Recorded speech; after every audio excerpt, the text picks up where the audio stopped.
Assalamualaikum warahmatullahi wabarakatuh. Alhamdulillahirabbil alamin. Wassalatu wassalamu ala asrofil anbiya'i wal mursalin sayyidina wa maulana Muhammadin wa ala alihi wa sahbihi ajma'in. Amma ba'du. Kepada yang terhormat Bapak Dwi Haryono selaku dosen pengampu mata kuliah Ilmu Jarh wa Ta'dil, marilah kita panjatkan puji syukur kehadirat Allah yang Maha Esa yang telah memberikan nikmat taufik serta hidayahnya sehingga saya bisa mempresentasikan salah satu materi yang sudah kita pelajari pada semester 5 ini sebagai tugas UAS mata kuliah Ilmu Jarh wa Ta'dil. Kemudian langsung saja, materi yang saya ambil kali ini adalah keadilan dan jarh perawi. Secara umum, para ulama hadis telah memberikan beberapa cara dalam menetapkan keadilan periwayat hadis. Menjadi hadis sahih itu apabila hadis tersebut diriwayatkan oleh orang-orang yang adil, sehingga peran atau kredibilitas perawi hadis sangat diperlukan, baik dari perawi pertama yakni sahabat sampai dengan perawi yang terakhir atau muhaditsnya. Dalam hal ini itu para ulama sudah sepakat bahwa para sahabat merupakan orang-orang yang adil. Seperti itu. Kemudian ada pun cara untuk mengetahui keadilan periwayat hadis. Nah, jadi para ulama itu udah menetapkan beberapa cara untuk mengetahui keadilan periwayat hadis. Itu yang pertama adalah popularitas, keutamaan periwayat di kalangan ulama hadis. Nah, jadi yang pertama ini itu dilihat periwayat yang terkenal, keutamaan pribadinya seperti itu. Misalnya seperti Malik ibnu Anas dan Sufyan Ats-Tsauri. Jadi yang mereka itu kan udah tidak dilakukan lagi kepribadiannya. Seperti itu.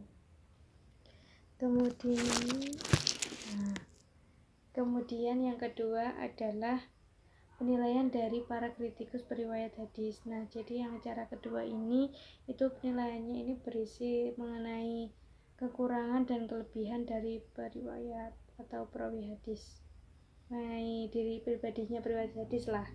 Nah, kemudian cara yang ketiga adalah penerapan kaidah jarh wa ta'dil. Nah, cara ini itu ditempuh bila para kritikus periwayat hadis itu tidak sepakat tentang kualitas pribadi periwayat tertentu. Nah, cara ini itu ditempuh apabila kritikus periwayat hadis itu tidak sepakat tentang kualitas pribadinya periwayat tertentu. Seperti itu. Jadi, tadi kan ada tiga cara ya untuk menetapkan atau cara untuk mengetahui tentang keadilannya tadi ya. Nah, itu cara-caranya itu harus urut. Jadi diurutkan mulai dari yang pertama tadi mengenai popularitas keutamaan tadi. Kemudian yang kedua itu adalah penilaian dari para kritikus. Kemudian yang ketiga adalah penerapan kaidah jarh wa ta'dil. Jadi harus urut. Kemudian itu tadi kan yang mengenai adalah atau keadilan ya.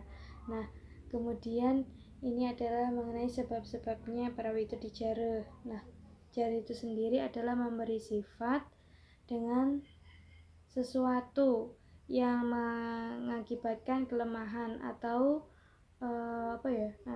penangguhan atas apa yang diriwayatkan perawi kepada kita dan menolak atau melemahkan semua yang berasal dari perawi tersebut. Menjarah perawi itu maksudnya memberi sifat perawi pada keadilan atau kedebitan dengan sesuatu yang mungkin menyebabkan hal-hal yang intinya itu kayak melemahkan seperti itu, dan yang mungkin biasanya terjadi atau mungkin jika perawi itu dijarah. Nah, itu yang mungkin terjadi itu yang pertama adalah perawinya itu menjadi lemah.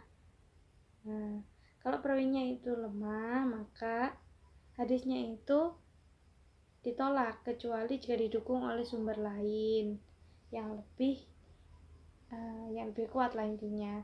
Kemudian yang kedua itu perawinya dhaif. Maka jika perawinya dhaif, hadisnya itu tidak diterima. Akan tetapi bisa menjadi kuat jika ada penguatnya. Intinya kalau ada hadis yang lainnya itu juga bisa menjadi kuat. Kalau perawinya itu dhaif, ya intinya bisa naik tingkatan lah ya. Misalnya kalau dhaif itu kan bisa hasan gitu kan, hasan li ghairi. Nah, seperti itu. Kemudian yang ketiga itu kan tadi yang pertama itu kan kalau perawinya itu dijarah, itu yang pertama kan perawinya bisa lemah. Kemudian yang kedua itu perawinya dhaif, dan yang ketiga ini adalah perawinya ditolak. Nah, kalau perawinya ini ditolak maka hadisnya tidak diterima. Akan tetapi kalau udah ditolak itu ya nggak bisa gitu loh. Jadi ya udah nggak bisa dikuatkan lagi dengan yang lainnya, seperti itu.